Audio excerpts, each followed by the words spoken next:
السلام عليكم ورحمة الله تعالى وبركاته. معنا أصحابتك وحيران يوتيوب كينا زيتون كولج سودا وادا. أصحابي waxay noo socday casharadeenii taxanaha maadada xisaabta fasalkiisa dugsiga sare chapterkiisii ahaa trigonometry. waxaynu ku sii shaqeynaa casharadii taxanaha ee chapterka aynu ka diyaarinay qaybihiisii ugu dhameeyay. waxaynu ku soo guda jirnay casharadeenii ugu dhameeyay double angleska. waxaynu ka soo hadalnay double anglesku waa baxay. sidoo kale waxaynu ka soo hadalnay double anglesku qaacidada la isticmaalayo, qaacidada iyadoo la dabaqayo, sidoo kale qaabab kala duwan oo double anglesku ay noo saameyn karaan iyadoo mar identity isticmaalaynay, mar baan proven soo isticmaalnay. haddaba example-keena saddexaad waxaan isla fiirin doonaa qaab saddexaad oo double anglesk aynu arki karno. haddaba intaasoo qaybood haddii wax weeyaan aad ku dadaasho awood waxaad u yeelan kartaa inaad wax fara badan aad ka kasbanto xilliga imtixaanaadka. su'aashana la weydiiyay waxa la yiraahdaa fayn wax raadisaa the exact value qiimaha saxda ah raadi of tan x ay leedahay tan x baad raadinaysaa. haddii wali cos oo double ah ay kula dhiganto 4 loo qaybiyay 5, sidoo kale cos double xagasheedu ay u dhaxayso 0 ay ka weyn tahay 9 ay ka yadhahay. soo xisaabi baa lagu yiri. haddaba annaga waxaan la weydiiyay cos solution aan dhahno annaga tan baan laga rabaa. annaga waxaan laga rabaa tan x baan laga rabaa. tan cos laga ma rabo sin laga ma rabo. haddaba si aan tan ula soo baxno waa inaan horta wax weeyaan isticmaalnaa xagashayna waa inaan isticmaalnaa is equation teeda. equation ta aan haysano waxaan leenahay cos 2x waxa ay la dhigantaa 4 oo loo qaybiyay 5. haddaba fiiri cos oo half ah, cos oo half ah saddex qaacido bay lahayd.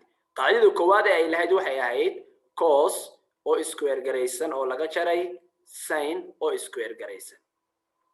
sidoo kale waxa ay lahayd leekayd 1 oo laga jaray 2 sin square theta. sidoo kale waxay la mid ahayd 2 cos square theta oo laga jaray 1.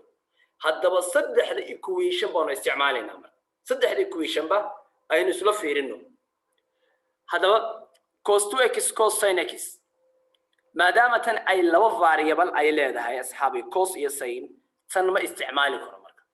tan ma aan isticmaali karo sababtoo ah laba variable bay meesha inoo taala, laba cos iyo sin.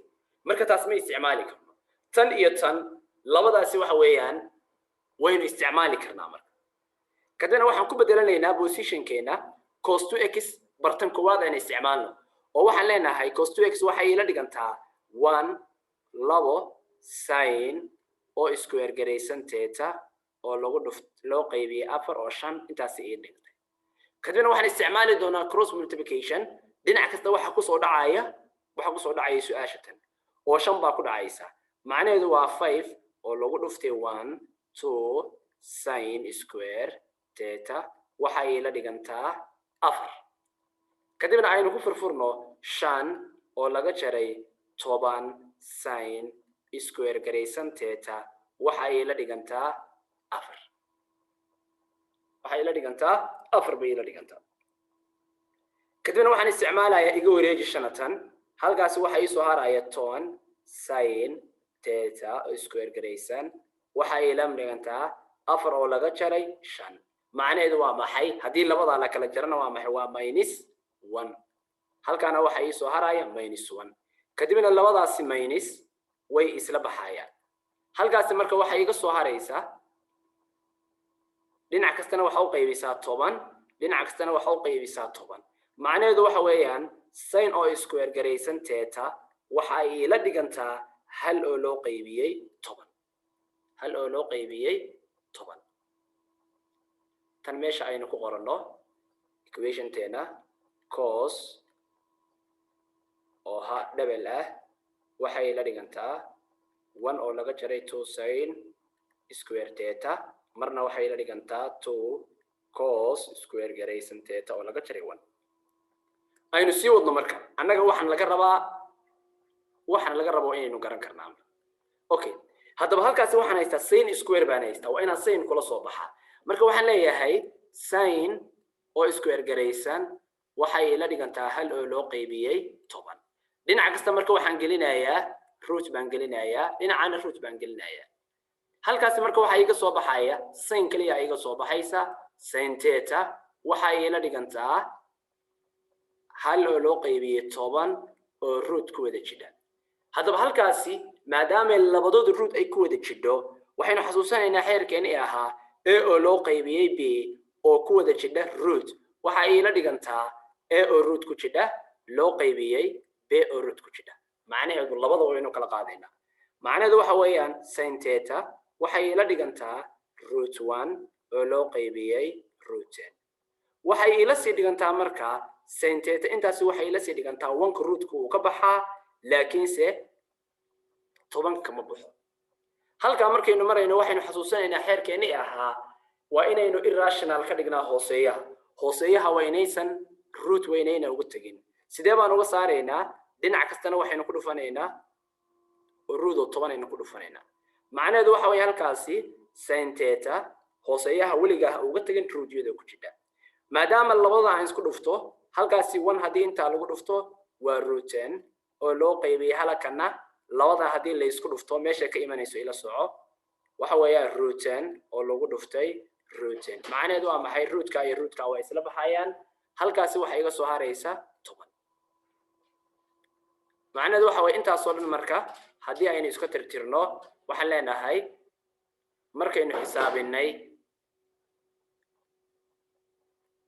sin theta waxay ila mid noqotay root 10 oo loo qaybiyay 10 hadda aniga waxaan la soo baxay waxa weeyaan waa sin baa la soo baxay laakiin aniga maxaa laga rabaa tan x baa la yiri tan x kadibna waxaan isticmaalayaa marka waxaan sawiranayaa waxa weeyaan waaxyadeedii baan isticmaalayaa haddaba xagashu maxay u dhaxaysaa baa la yiri xagashu waa inay u dhaxaysaa baa la yiraahday 0 ilaa 9 waa inay u dhaxaysaa okay haddaba 0 ilaa 9 halkani wax la yiraahdaa ilaa 9 waa tan macnaheedu xagashu halkaas ay ku sameysmanaysaa kadibna waxa leeyahay xagashayda halka igu sameey kadibna waxaan gadaal ugu laabanaynaa casharkeeni bilowga ahaa aynu ku soo dhiganay oo ahaa in sin-ta markasta lagu helo opposite-ka oo loo qaybiyay hypotenuse cos-tana markasta in lagu helo adjacent-ga oo loo qaybiyay hypotenuse tan-tana in markasta lagu helo opposite-ka oo loo qaybiyay adjacent-ga xeerkaasi waxa weeyaan bilowgii baynu ka soo hadalnay trigonometry-ga markaynu bilaabeynay haddaba xagashayda halka hadii aan dhigto sin-tu maxaa lagu helayaa marka opposite oo loo qaybiyay hypotenuse opposite-kayga meeyay waa kaas tooskayga weeye macnaheedu waa maxay waa root 10 hypotenuse-kayguna waa maxay waa hooseeya waa 10 kadib marka waa inaan xagasha waa inaan meesha waa inaan la soo baxaa line-kaasi marka aan la soo baxayo qaabab fara badan baynu la soo bixi jirnay casharadii bilowga ahaa baynu ku soo hadhignay oo maxaa kamid ahaa inaan Pythagoras isticmaalno iyo inaan isticmaalno labada tan aan isla qaadano tan laftigeeda inaynu isla qaadano ayna soo xisaabsan haddaba Pythagoras baan isticmaalay oo waxa leeyahay 10 ilaa maxay ahayd c oo square garaysan waxa ay kula maatay a oo square garaysan oo lagu daray b c du markaas waa leenka ugu dheer macnaheedu waa maxay waa 10 oo square garaysan waxay la macno tahay a-du x oo lagu daray b-duna waxa weeyaan waa 10 ka oo la square garaysan haddaba halka markaynu xalino square-kan iyo root-kaasi way isla baxayaan 10 markii 10 lagu dhuftana waa 100 oo waxay la macno tahay x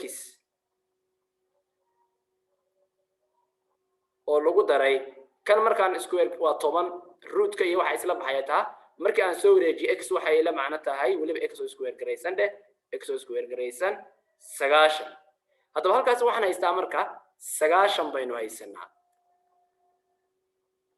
x marka waxay la mid noqonaysaa root oo ku jida 9 root-ka lambarkana waa 9 oo lagu dhuftay 10 mid ka baxa iyo mid aan ka baxayn kadibna 3 bay kan uga baxdaa 3 root 10 kadibna leenka maxaynu soo helnay inuu inoo leeyahay 3 root 10 wali equation tani ma aynu gaarin waxaasoo dhan waxa weeyaan waa processyo aynu isticmaalayno si aynu ula soo baxno. Okay, kadib hadda anaga waxa la yidhi tan baa la yidhi waxa leeyahay marka tan x waxa ila macno tahay markasta opposite-ka oo loo qaybiyay adjacent-ka. xagashii waa tan opposite-kayga waa imisa √10. adjacent-kayguna waa meeday waa xagashan dariska la waa maxay waa 3√10. kadibna labadaasi haddii aan isu fududeeyo √10 iyo √10 way isla baxayaan. koreeyaha 1 baa iga soo haray halkaana 3 baa iga soo haray. iska ilaali ardayda waxa laga yaabaa inay ignore gareeyaan ay 3 soo qaataan. iska ilaali sareeyaha 1 baa kugu soo haray.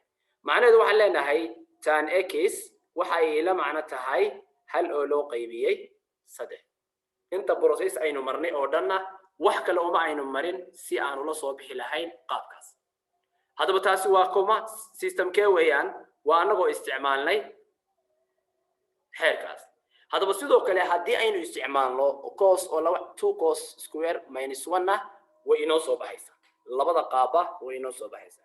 kaliya adiga maxaa samaynaysaa equation taada cos ama sin ama tan hadba adiga tii lagu siiyo waxa ay kula dhigantahay u qoro kadibna waxa samaynaysaa ku bedelo kadibna waxa weeyaan sidii equation tii u xalli sin square ama cos square ama tan square la soo bax kadibna xagashaada waxa lagu siiyo fiiri. aniga waxa leeyahay waa inay u dhaxaysaa eber ilaa 9. haddii la oran lahaa 9 ilaa 180 xaggan aan ku sawiri lahaa. iska ilaali haddii la oran lahaa 100 ilaa 9 waxa aan ku sawiri lahaa halkan aan ku sawiri lahaa oo sidaas baan u sawiri lahaa. x waxay noqon lahayd negative maadaama ay negative ay taalo kana waxay noqon lahayd waydu positive ay noqon lahayd. haddii la oran lahaa waxay u dhaxaysaa 180 ilaa 270 sidaas waxa weeyaan baan u sawiri lahaa x iyo waydu labada minus bay ahaan lahayd. intaas dhamaantoodna waxaynu uga soo hadalnay casharadii bilowga trigonometry-ga markaynu bilownay baynu uga soo hadalnay. haddaba haddii ay tahay daawa adiga markii noogu horeysa aad soo booqato fadlan casharadaas inaad gadaal u booqato baan kula dardaarmaynaa. haddaba anigu waxaan ku xaliyay arday taasaan ku xaliyay. haddaba arday kastoo idinkeeda ka mid ah process-ka isagoo isticmaalaya ha isku dayo inuu xaliyo oo ha soo saaro hal oo loo qaybiyay 3 ha soo saaro hal oo loo qaybiyay 3. arday kastoo idinkeeda ka mid ah isku day inaad ka shaqeyso kadibna jawaabta qaybta comment-iga inoogu reeb. haddaba asxaabi casharkeeni trigonometry-ga ciwaankiisa yahay double angles intaas baynu ugu soo gabagabaynaynaa. weli waa inoo haray half angles-ki baa inoo haray sum and difference product identity baa inoo haray laakiin se double angles-ki waxa ay tahay waxyaalaha la isticmaalayo iyo qaababka imtixaanka laga yaabo inay kugu timaado intaasi baynu ku soo gabagabaynaynaa. haddaba asxaabi intaynu kulmi doono casharkan kiisa xiga oo aynu kaga hadli doono half angles-ka. sidoo kale waxa laga yaabaa arday anigu hadda cos baan ku waxa weeyaan oo equation ah sin baad arki kadhaa tan baad arki kadhaa isla process baa la maraya adiga process-kaasi isku day inaad madho. haddaba asxaabi casharkeena maanta intaasaan ku soo gabagabaynaynaa intaynu kulmi doono kan kiisa xiga waa anagoo isku duuban oo idinla isma dhaafno fi amaanillah.